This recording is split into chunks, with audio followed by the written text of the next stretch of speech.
Hello, everyone. Welcome back to the English Learning Podcast. I'm Henry, your host, and today we've got an exciting episode that's going to help you become a better English listener.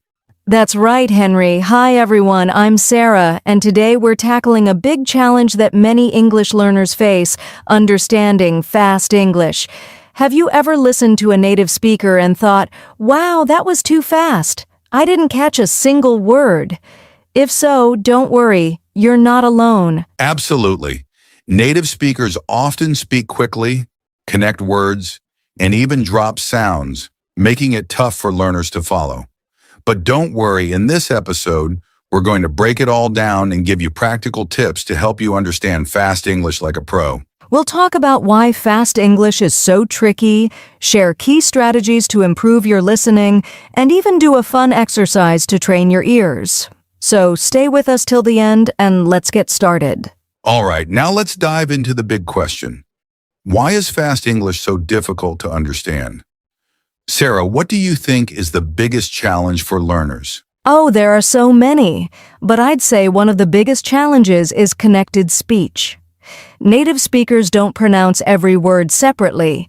Instead, they link words together, making it sound like one long word. Yes, for example, instead of saying, "What are you doing?" a native speaker might say, "What you doing?" The words blend together, and if you're not used to it, it can be really confusing. Exactly. Another challenge is reduced sounds. English speakers often drop or weaken sounds. For example, instead of saying going to, we say gonna, or instead of want to, we say wanna. If you're expecting to hear every word clearly, you might miss these changes completely. That's a great point. And let's not forget speed. Native speakers naturally speak fast, especially in casual conversations. They don't pause between words the way learners might expect. Right. And sometimes, even if you know the words, you might not recognize them when they're spoken quickly. It's like your brain needs extra time to process, but by the time you figure it out, the conversation has already moved on. That's so true. And one more challenge: slang and idioms. Native speakers love using informal expressions. So if someone says, "I'm beat," it doesn't mean they're physically beating something. It just means they're tired. If you don't know these phrases, it can make conversations even harder to follow. Exactly.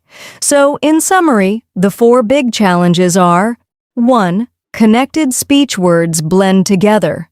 2. Reduced sounds. Some sounds disappear or change. 3. Speed. Native speakers talk fast with no breaks. 4. Slang and idioms. Informal expressions that don't always make sense. But don't worry, we're going to give you some powerful strategies to help you overcome these challenges and train your ears to understand fast English. Ready? Let's get into it. All right. Now that we understand why fast English is difficult, let's talk about how to improve. We've got 5 powerful strategies to help you train your ears and understand native speakers more easily. Yes, these strategies will take time and practice, but if you stick with them, you'll see huge improvements. Let's start with the first one. The first and most important step is to improve your listening skills. Many learners focus too much on grammar and vocabulary, but don't spend enough time actually listening to English. That's right. If you want to understand fast English, you need to listen to it every day. And not just any listening, you need active listening. That means paying full attention, repeating what you hear, and even writing down words you don't understand. A great exercise for this is the shadowing technique. You listen to a native speaker and try to repeat what they say immediately, like an echo. It helps your brain get used to the rhythm and sounds of fast English. Yes, it feels difficult at first. But if you practice for just 5 to 10 minutes a day, your ears will get better at recognizing fast speech. Now let's talk about connected speech, one of the biggest reasons English sounds so fast. Sarah, can you give an example? Sure. Instead of saying, "Did you eat?" a native speaker might say, "Do you eat or even meet?" The words blend together. Exactly. And another example: I don't know often sounds like, I don't know. If you expect to hear every word separately, you'll struggle. So, a great way to improve is to listen to phrases and practice saying them the way native speakers do. Yes. Try mimicking native speech patterns. It will help you recognize these sound changes naturally. Another big challenge is slang and idioms. If you don't know them, conversations can feel impossible to follow. Absolutely. Imagine someone says, "Let's hit the road." If you don't know, that means, "Let's leave." You'll be confused. That's why it's so important to learn everyday expressions. A great way to do this is by watching movies, TV shows, and YouTube videos.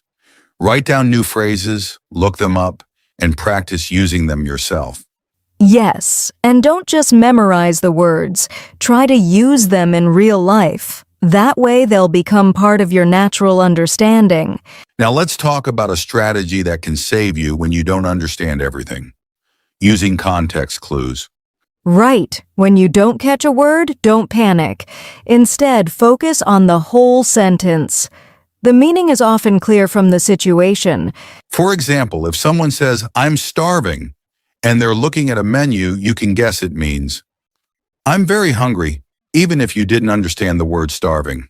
Exactly. So instead of stopping when you don't understand a word, keep listening and use the context to help you figure it out. Finally, the best way to train your ears is to practice with real English. Not just textbook English, but natural speech. Yes. Watch movies, listen to podcasts, and use apps like YouTube or Netflix. Turn on subtitles first, but try to listen without them over time. And one of the best ways to practice is to listen at different speeds. Start slow, then speed it up as you improve. Many podcasts and videos allow you to adjust the speed. Use that to train your brain. Great tip. And don't forget to practice speaking too. The more you speak English naturally, the better you'll understand it. So let's recap the 5 strategies. 1. Focus on listening skills. Do active listening and shadowing. 2. Understand connected speech. Learn how words blend together. 3. Learn common phrases and slang. Study real-life expressions. 4. Use context clues. Don't stop if you don't understand one word. Practice with native material. Listen to real conversations every day. If you follow these steps, your listening skills will improve and fast English won't feel so scary anymore. Absolutely. And now, to put these skills into action, we have a fun exercise for you. Ready? Let's do it. All right.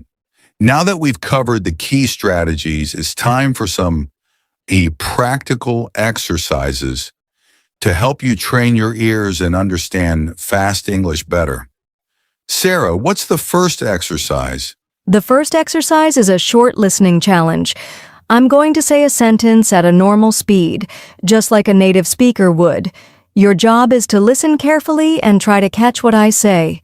Ready? Great. And if you're listening, don't worry if you don't catch it the first time. We'll break it down after. All right, Sarah, go ahead.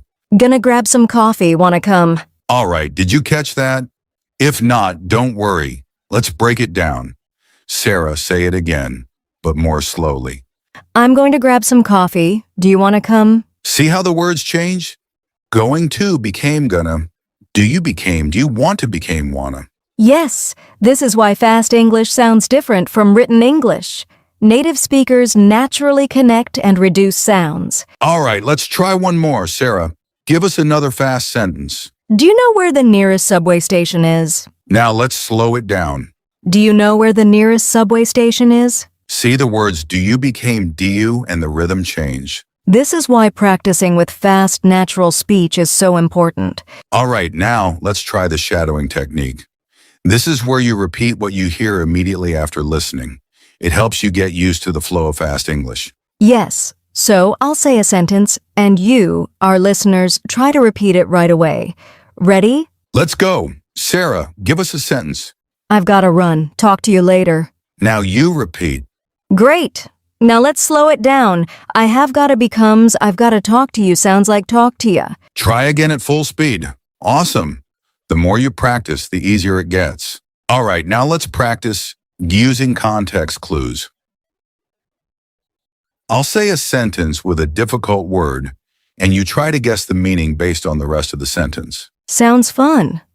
Let's try this one. I was so exhausted after work that I crashed on the couch. What do you think crashed means here? It doesn't mean a car accident. It means I fell asleep suddenly. If you didn't know the word crashed, you could guess the meaning from so exhausted and on the couch. Exactly. All right, one more. She was feeling under the weather, so she stayed home. What do you think under the weather means? It means she was sick. Again, if you listen to the whole sentence, you can guess the meaning from so she stayed home. That's why you should always listen to the full context instead of stopping when you hear an unknown word. These exercises will really help train your ears to understand fast English better. Absolutely, and remember, the more you practice listening, shadowing, and using context clues, the easier it gets. Keep going, and you'll be amazed at your progress. Great job, everyone. Now let's wrap up with a quick summary. All right, before we wrap up, let's take a moment to answer some common questions from English learners about understanding fast English.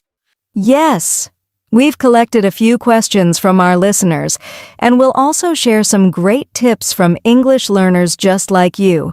That's a great question. This happens because written English and spoken English are very different.